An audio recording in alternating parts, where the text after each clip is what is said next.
This And conference will now be recorded. then I jumped in again with her on another Ramadan. Did I not? Another Ramadan. You did. Um, right. So yeah, I'm kind of your student on that. So now, most of her friends and family know her as Qadira or Coach Qadira, as she says when she's wearing her coach's hat. She's a certified holistic health coach since 2010. And she got her certification at the Institute of Integrative Nutrition. If you're not familiar with it, if you're into anything holistic, they are well known for educating people in this realm. She has been into health and health conscious since the age of 19. And I found out recently she has something in common with my dad. She was given the book Back to Eden. And this is something my dad had many years ago.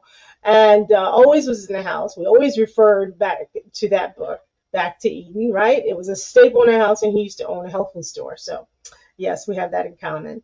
And in 2023, she got her certificate in brain health license trained from I mean, oh no, I want to say Amen University. I always want to say Amin.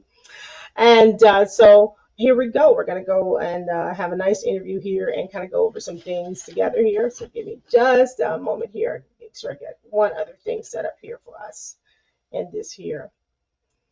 So Kadira, I guess one of the main questions I have is, I mean, how did you even just get started in general with any of this? Well, as you were just stating, which I'm sure dates me considerably, along with your dad, and as a late teen, getting a copy of Back to Eden in my hands. Right. And that was considered the Bible of health and herbs and nutrition, just a holistic approach to living, which was way before its time in terms of a trend here in this country. Mm-hmm. But I was intrigued with what I was reading. I wasn't able to implement everything, but it got me thinking about putting the candy bars down and the sodas and just real. And then I had just become Muslim too at that time, in Okay. the nation of Islam, and there was a lot of focus on diet. Huh. So Okay. that combined together, the Nation of Islam guidelines, as well as the Back to Eden Mm-hmm. book as a guide. That's, I think, what really started propelling me to become more conscious of my health. Okay. All Yes, right. yeah. All right. So I have a similar, well, as I said, my dad owned a health food store. So yeah, he did Wow. not, yeah, so he was not big on candy bars, and we did not, we very rarely drunk sodas. It was so rare. And if we did, we had to share it. That was way back in the day. So what is your hope for women attending your class this year? Yes, let me just give a little bit of background on that. I have been doing Ramadan prep classes really since 2008. Wow. And I didn't get a certification as a health coach until 2010 from the Okay. Institute of Integrative Nutrition, which you already brought up. But Yes. even prior to that, because I was on this healthy track, Mm-hmm. and all I can say, Joe, is that I got this real strong inspiration from Mm. Allah to Okay. merge health and also knowing how intense the blessings are during the month of Ramadan. In fact, as Mm. Muslims, we know we see it and we're told to see it as a divinely blessed month. Right. And the blessings that we get from Allah are multiplied again and again and again, a thousandfold, Mhm. much more than that. Right. So I made a connection in my mind that if I applied and really strove to be even healthier during Ramadan and more Right. conscious, that Allah would amplify those blessings many times over and Mm. allow me to have a very beneficial Ramadan, very Mhm. productive Ramadan. And Right. that was the consciousness that I started developing about it. And so and again, I was already on the track of being healthier myself, even before I became a health coach. And there Right. were people, I was known as, this is an old school term, or phrase, I was known as the health nut, right? Health nut. Health nut. Oh yes. With that came tree hugging. Did you hug trees too? I didn't do that. I wasn't doing that. But in terms of what I ate and being very conscientious of things like that. So even though some people would make fun of me because it wasn't that popular during the 90s, No. um, they would still a lot of times come to me for health information. Right. So I started just, like developing this approach, not just to being healthier myself, but also helping other people to be healthier. And Right. again, like I said, I got this inspiration. This was in 2008 before Ramadan. I said, I'm going to do a workshop and I'm going to show people. Oh my goodness, this is coming back to me right now. But I had my blender and I was showing people how to do green smoothies for energy. And Okay. and this was on site now. This was not This online. was in This was, the 90s. You were doing the green smoothies in the 90s? yes, yes, yes. I had my own concoction Smoothies then. were in, but I don't think the green ones were in at that time, for real. And I don't think it really tasted that good, but I was convincing everybody how healthy it was and how great and energetic it would make us feel during Ramadan. So Right. actually, something, I think I had about 30 people at that workshop. And Right. that was next to Atlanta Masjid in the restaurant there. And Okay. that started me on this whole, like every year I've been conscious. I want to get information to the believers, and this at the time it was sisters and brothers.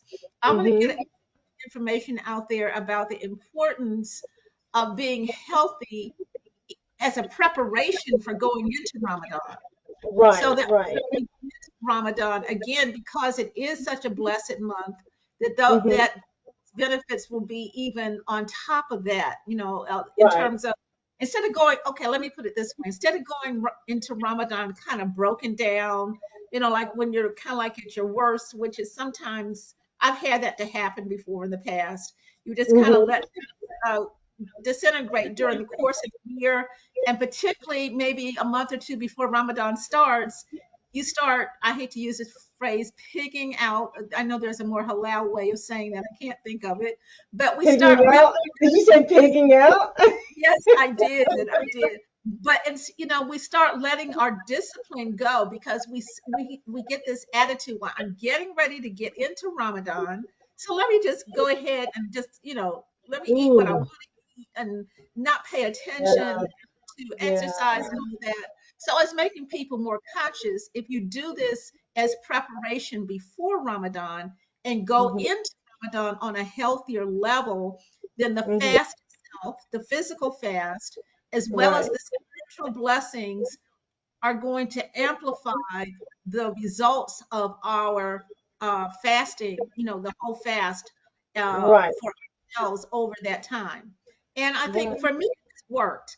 And, Right. some people that I have shared the information with, and I guess I need to say too that I've done online Ramadan sessions from Mhm. 2011 to 2018, and I Okay. just stopped doing them about no until 2020. That was the last time I did one. So I'm Okay. giving this a little bit of a background, just to say Right. that this year I am doing a Ramadan prep. I'm almost calling it a boot camp because we only have 5 weeks until Ramadan, or 6 weeks. Mm-hmm. But when the classes start next week, we'll have 5 weeks, and Okay. it's going to be intense because there's a whole gamut of things that we can do to prepare. Right. We can explore things within ourselves to say, how can I strengthen myself spiritually? How can I, Mm-hmm. what do I need to do in order to feel Right. closer to Allah, to identify those things even before Ramadan starts?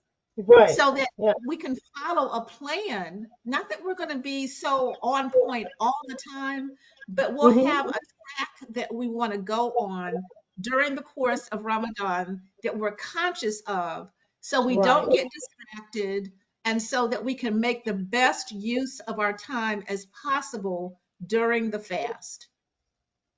I can hear your passion. And Yes. one of the things I think about when I think about Ramadan, especially the first few days coming into Ramadan, sometimes we feel a little sick and a little ill. So, Mhm. prepping and preparing and having a game plan, I think might prevent some of that, that kind Yes. of withdrawal from things that we really know we shouldn't be eating anyway. But anyway, that's neither here nor there. So, let's see here. So let's see, you kind of already kind of explained your journey already through health and wellness in the beginning of your training during Ramadan. And I think we met in 2018 for that spiritual retreat. And then I think I did your class in 2019. So it's been a minute. And you've upgraded, have you not, since I have. then? I have. Yes. I went through about 3 years of some personal and family challenges. Mm-hmm. And, uh, there's a saying that on the darkest night, that's when the stars come out the brightest. So, a struggle during those 3 years, Yeah. but the growth, the personal growth that I realized by just being more conscientious about my salat, uh, Mm-hmm. as this term, I'm pretty sure you're familiar with it, but I'll explain it to the audience, which is kushu. I think it's called kushu or kushru, Khushu, which yes, that deep kushu, concentration to the a point deep where nothing else concentration. around you matters. Yes. Yes, because so many times, if we're not conscious like that, when we're making our salat, we can get distracted even as we're saying it. So if we Mhm. become more mindful to have that type of focus, then truly we're going to feel a closer connection with Allah, even as we're doing our salat. And then Right. afterwards, that connection it's going to settle and it's going to just be there with us as a presence. And Right. we can carry that throughout the day, even between salats. And Right. so, that was happening during those 3 years. I was doing more intense study of the Quran, of the Hmm. Sunnah of the Prophet, peace be upon him. Hmm. I was doing more holistic things as a result of some of the challenges, not Hmm. only physically, but spiritually, and not only spiritually, but mentally and emotionally. Right. So all of these aspects are aspects of our whole body system, Hmm. and those things are so important to be nourished with the proper health principles, not only nutrition, but also holistic lifestyle principles like exercise, getting enough sleep, getting enough breath into our bodies by doing deep breathing and Yes. things like that, having good relationships. And these are all things really that are already on some level addressed either in the Quran or in the Sunnah of the Prophet as Mhm. practices during the course of the month. Right. Um, so if we're more conscientious of doing those practices and doing them in a wholesome way, again, it is going to improve our fast. Right. So Wonderful. anyway, let me just make this point here. Hmm. Classes that I'm doing this time, these sessions, it's going to be for Hmm. 5 weeks. It's for sisters only. And we will be focused on developing our own personal plans and strategies to have more spiritually grounded fast Hmm. by conscientiously choosing the things that we want to do during the course of the month that's going to elevate us spiritually. Different practices, whether it's, well, of course, we're going to be trying to read the Quran the whole 30th, but how do you do Hmm. that? Some people are not able to do that whole 30th I mean, the whole Quran in a month by reading Right. a 30th per day. That's kind of challenging, kind of Hmm. daunting in a sense. So how do we do it? We can do it. Right. We can strategize so that we can identify the time to get that in, as well as some other well, I'll say kind of ritualistic, but not just ritualistic, but reflection is so Mhm. important, not just to read the Quran, but to reflect on the Quran, to contemplate what Allah is saying to us. Because we know it's not just a book, right? It Right. is Right. Allah's communication with us. Mhm. And so we want, as Allah is communicating with us, as we read it, we want to reflect on how does that affect, how is that, what is that saying about my life or to me that I can do in my life in order to use this information that Allah is giving me as I'm reading it. So we need time to really have those type of deep thoughts. And so the plans that we'll be developing will include time for doing that, even if it's 10 minutes that Mhm. might be all that someone can identify as the time that they have to do that. But Right. if you have that intention to go into those 10 minutes and you're focused during those 10 minutes, you're going to get something. You're going to get Right. far more than if you, of course, if you didn't do it at all.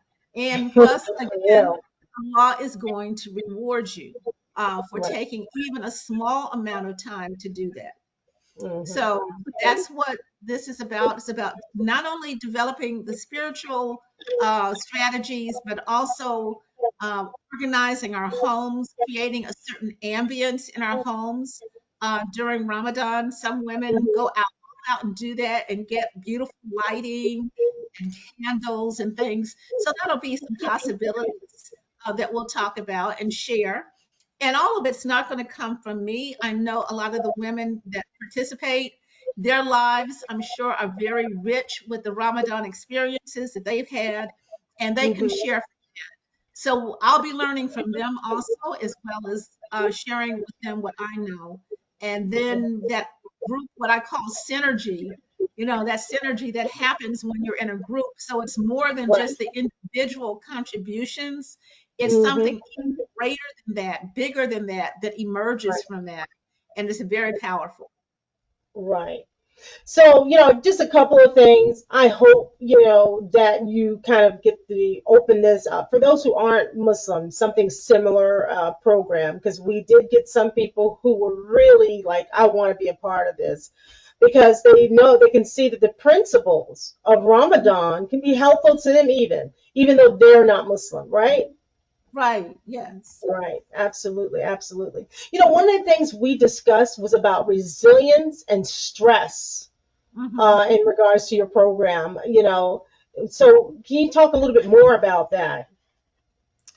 Well, we're always cautioned, of course, because we're fasting and it's not an easy task, even though those of us, I believe, who are what I would call veteran fasters, we've been Muslim for many years and we She said fasted. veteran. Well, that's basically we are. We are. We've been at it. And so the point Right, I'm making, Joe, is that the physical fast is not so much a challenge for us. We do mm, it. We put our mind, we're not going to be eating during these hours, and we do it if mm-hmm, we're able to. Now, some people we know are not physically able to do it because of some type of illness, and Allah allows them to be excused from it. But those right, of us who do, we do it pretty easily and readily at this point. But what is the challenge? One of the challenges, there's a couple of them, but the one that you're asking about in terms of stress, right. that we can still, when you first get that withdrawal from food, particularly maybe the first week or two, you can get very You mean irritable. hangry? Pardon? Hangry? Yes, angry, angry. Yes, yes, yes. And we can very easily just snap at someone or say the wrong thing, take something the wrong way, and before we know it, and we're cautioned about it, there's hadith about it.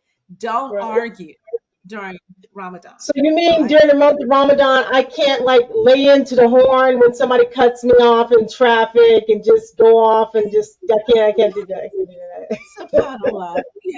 I'm a veteran, I know, but it's still tempting nonetheless, especially if you're hangry. You're real it, hangry. You want to get to that food, you stand me up from getting home to be able to break my fast. Yeah, I'm not gonna be the happiest camper, maybe. Well, we know we're human and those things happen. Right, And if they happen, it's not like we're breaking our fast per se, right, unless right. we're just repeatedly doing that intentionally, which I don't think we would, most of us No, would not do that. absolutely But not. another Right. point that I want to make in regard to and what we're going to be doing is preparing or anticipating stressors that may Mm-hmm, happen this month. So it's really even more serious things that may occur. Like, let's say mm-hmm, you're job and there's coworkers around you that you don't even get along with during the regular course of the year. And during mm-hmm, Ramadan, they're even more irritating to you. So how do mm-hmm, you, what frame of mind, what can you do to prepare yourself to handle whatever they may say or however they may act? mm-hmm, So that's one scenario. Another scenario is you may have internal challenges in your family with your spouse or your children, and mm-hmm. might not even be an anger thing. It may be distress because it's something. Right, No, so many women, people in general, are going through so many things at this time. right. Uh, so we will probably continue to go through those types of things during Ramadan, but the Yes. physical fasting sometimes can exacerbate our emotions. So how Mm-hmm. do we get a handle on our emotions? What strategies can we develop before Right. Ramadan so that we can handle those stressors? Yeah, so And true. so, yeah, so Very true. that'll be part of our plan. Very, very, very, very true. So these are going to be group sessions, and I'm sure you're going to have lots of participation. What kind of things would you like to highlight that are going to be benefits to the sisters in these next 5 weeks? Well, the highlights, I believe, again, just kind of going over it, are developing the plans. Okay. Hmm. Developing that's going to be the core foundation. And in order to develop those plans, everyone will be given reflection questions to prepare for each session. So the Hmm. sisters come into the session already having uh, thought about the information that's going to be discussed. So Right. the Okay. first session is going to be about laying that spiritual foundation, identifying the spiritual tasks, rituals, acts that we want to engage in that are going to enhance us spiritually. Hmm. And then the second session will be uh, time mastery, really Hmm. getting a handle of developing a schedule that will be able to incorporate the things that we want to do spiritually, as well as being able to balance that with work if we have to work a job or Hmm. responsibility in the household. But we want to create a schedule for doing it. And I have an approach, it's called putting barakas in your time. It's Mm. a dean-centered way of looking at time. So it Okay. allows you to get things done. It really does. It Okay. works. So we'll be Alhamdulillah. talking, yes, we'll be talking about that strategy. As you Okay. said, you just mentioned about the stress. We'll do a whole session basically on different scenarios regarding stress. Uh, I think in that session too, we're also going to identify the wholesome things that we want to engage in, the charitable acts that Hmm. we're advised to do during Ramadan, because again, those bring so many more blessings. But Hmm. not only that, but how, and this is something I think a lot of times we don't necessarily think about, but our bodies are fasting, right? So Hmm. fasting means we're purifying. There's a purification detox on a detox level that's taking place in our physical body. Right. So, and then we're reading the Quran to seek to elevate ourselves spiritually. But what Hmm. about our cognitive engagement? All right, in Hmm. terms of things that we do when we're not doing those other things. All right, when we're not reading the Quran, when we're not praying, when we're not necessarily working, most people have a tendency to what? All right, turn on the TV, go on the Hmm. internet, get on the phone, and Mhm. not saying that we shouldn't do that at all. I'm not trying to make these things haram by any means. That's not Mhm. my, or pass judgment on people that do that. But what I'm saying is we want to minimize that. And my point is what are the cognitive activities that we can get into, that we can engage our minds with during Mhm. that time, like reading more, and Mhm. maybe having more meaningful discussions with family members, with friends, going to museums, really Mhm. identifying things that are going to uplift our minds so that we're Right. not polluting our minds when this purification is going on other levels. It doesn't Right. make sense. It's going to throw us out of balance if we're physically fasting. We just made our prayers. We just read the Quran, and we turn on the TV, and we're watching some show about, you know, Yeah. That. about Absolutely. somebody having an Yeah. affair. Right. They're Right. committed Right. Right. Right. or So something like that. right. So I mean, and I love that you brought that up because I will admit, since taking your class and the spiritual retreat and taking your class and things of that sort, I adjusted a lot of things for myself, even, So, thank God for YouTube. There are a lot of Islamic programs that are going on throughout Ramadan also. Yes, So, yes, yes, we don't have to just depend upon, just whatever just comes on television or whatever, that kind of thing. If we want to be entertained, we can be entertained now Islamically with a lot of really great programming that is, we can discuss that more later on. But yeah, there are a lot of really great programs out there right now. So, alhamdulillah. So that'll be helpful. Yeah, yes. And you know yeah, something, interestingly enough, on Netflix, I have first, for a long while I was putting Netflix down because the stuff that was coming up was just fluff, and I yeah, said I can't be yeah, bothered with this. But yeah. Netflix has a wonderful, a plethora of really good movies, international movies. And there's Mm-hmm. even a lot of movies now. I don't know why. I'm sure they probably are playing both sides in terms of Palestine and Israel, but there's a Mm-hmm. lot of Palestinian movies with Mm-hmm. Palestinian actors, Palestinian themes, Oh, great movies. And I'm interesting. saying they're playing both sides probably because they might have, Israeli movies too that are being projected to that They're audience. But that, entertainment companies, so that makes sense. Yeah. yeah, that makes sense. But my point is that we can go on Netflix and we can choose. We can look for these types of movies, and I will have resources of things that I am familiar with, whether Mhm. it's some of those movies from Netflix or YouTube videos or podcasts or articles Mhm. going to really give support to us, again, developing these strategic plans of the most meaningful things that we can engage in during the fast. Right, because during Ramadan, really, we're supposed to not only uh, withdraw physically, but we're unplugging mentally Yes, and spiritually yes, from the everyday stuff that we normally engaged in throughout the yeah, year. So yes, makes yeah. perfect sense. And So if it, mhm, no, I just wanted to say, in line with that, something I didn't really, you brought it up at the beginning, that I'm an author of the book Glow with Ramadan All Year Long.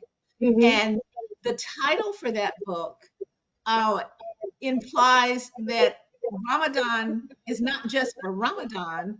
Ramadan is to extend past Ramadan throughout the year. that We're is, yeah. supposed to be able to carry Yes, on the bit. We're not going to fast all year, of course. All right, right. right, Not the way right. we fast during Ramadan, but we Mhm, can still, all of the benefits and the value and the insights and just the health elevation that we've received during Ramadan. How mhm, do we keep that up? How do we sustain that? I think that's right. what Ramadan is really about, because I think last year I had this post out and I said Ramadan to me is really a divinely given personal development program. It It is. because Yeah. it elevates it, it gives us the ability to be elevated with Allah's help, his intense help during that time, on Mhm. all these different levels. So, if we can do that and we can keep it going, then that means every Ramadan, we're going to get a few steps higher than what we were previously. Yeah. It's like cutting off your cell phone, and turning it back on. Some things Mhm. are just not going to upload properly or function properly until you totally shut it down and reset it. And Yes. Ramadan's that reset. And I Yeah. think everybody needs to reset throughout the year. And then we can carry that energy on throughout the rest of the Mhm. year. Yeah, that's great. So talk a little bit more about some of the bonuses, the group, things that they will have access to, and takeaways for this program. Yes. Okay. First of all, the groups, there's going to be two sessions, inshallah, one on Saturday mornings at 10 a.m. and Hmm. one on Sunday at 11 a.m. And Right. both of those sessions will begin next weekend on the 17th and 18th. Okay. And the way that I am structuring it is that the sessions will consist only between 5 and 7 women. Hmm. I want it to be a very small, personable group. Hmm. I think I even use the word intimate in terms of being able to, it's not a support group like everybody letting their hair down and discussing all their problems and everything. That's not it. But we want to feel that it is a comfortable space for us as women that we can just be ourselves and we can express what we genuinely feel and what we genuinely want to get done. So Hmm. that's I think a very important aspect of the program. All right, is that those small groups. Some people, they just want to get it as large as they can. If I can get 50 people in here and multiply the books, the money, then that's Right. great. But I don't think like that as a health coach. I want quality over quantity. So, Right. yeah, so it's real, This it's is space. more like. I'm sorry. Go ahead. No, I was going to I was say going. total, there's Uh-huh. space for 14 sisters to be in the program overall, 14 Okay. spots. And that's Okay. why I really encourage sisters, sisters are registering now. Please, if you want to get in, then get in now so that you can get your spot. Right. Yes. Yes. I would say it's like a master class. I find master classes are a lot smaller than the general classes that Hmm. most coaches have. And I find that, the reason why a lot of coaches have a master class is so that they can have that relationship with those, different clients and people that are in their class. So that way they can attend to them, give them more attention and answer their questions more and give them a more in-depth scope into the program. So yeah, I can understand that. I think that's great.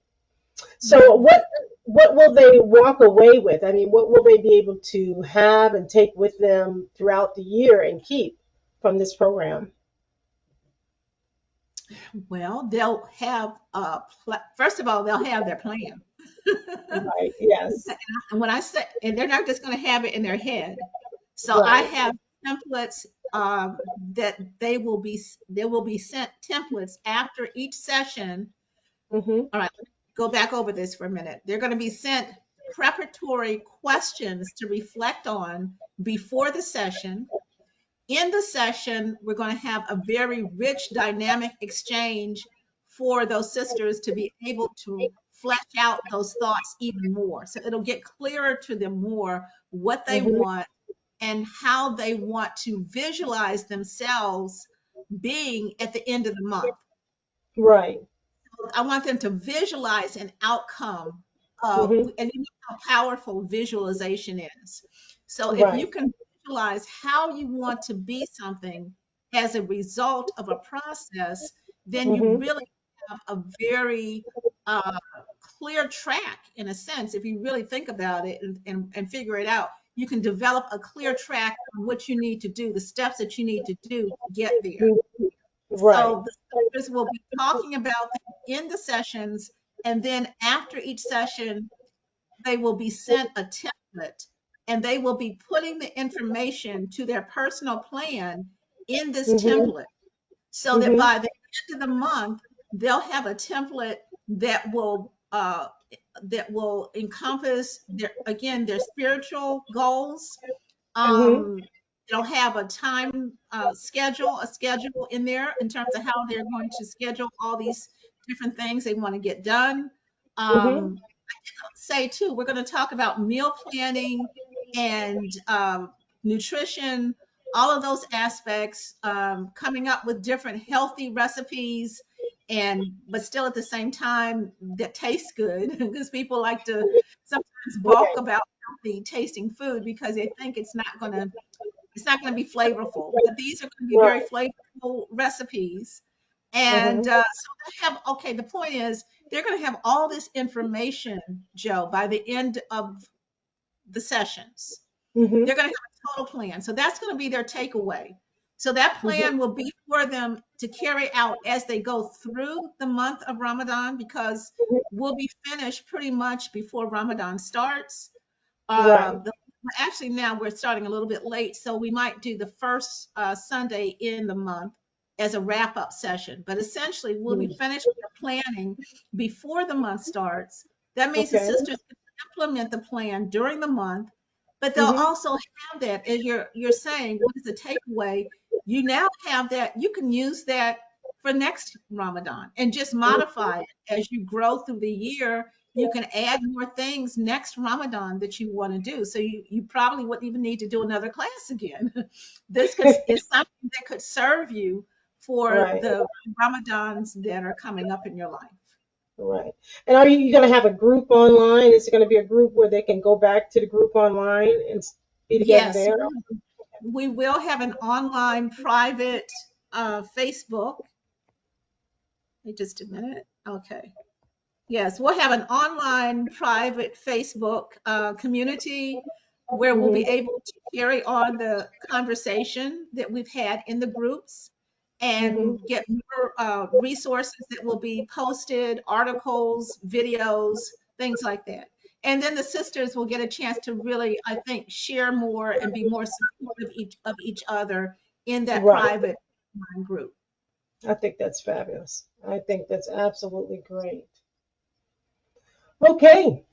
Well, guys, I think everybody, listening to this, watching this, are very clear as to what this program is about, what you offer, and hopefully they can get the most out of this. I think it's going to really enhance their Ramadan. And I look forward to doing another interview on IG because my IG family didn't get a chance. And hopefully we can try to actually get the Facebook Live up and going so that we can also do it on Facebook Live. But I appreciate your time today so much, Qadira. I really sincerely do. You're such a trooper. Any Thank you. last And I words? just want to, can I put out the yes, the Sure, website. absolutely. It's createyourbеstramadan.com. Okay, Create your wonderful. Ramadan best your create your best Ramadan.com. Instagram.com. Okay, Yes, wonderful. yes. Absolutely. I Mhm. will then again post it on my page again so that everybody can see it. Okay. All right. Thank you so much, Joe. This has been Thank a you. You've lot been such of a trooper with all the technical difficulties. yes, yes, Inshallah. it's been great. Okay. All Okay. right. Next Assalamu time. Wa alaikum salam wa rahmatullahi wa barakatuh.